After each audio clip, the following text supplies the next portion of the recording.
Eager to jump into the latest Minecraft Bedrock adventures on your PC?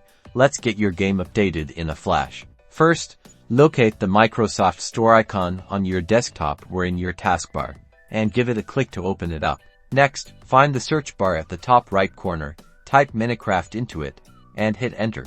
From the search results, select either Minecraft or Minecraft Launcher. If you see play rather than update, it means the game is already running the latest version. You're good to go. If it says update instead, click the update button.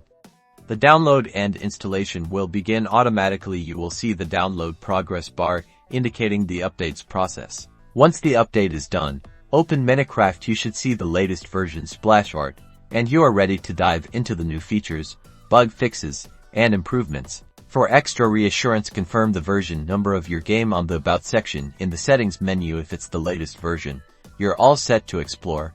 Minecraft fun awaits.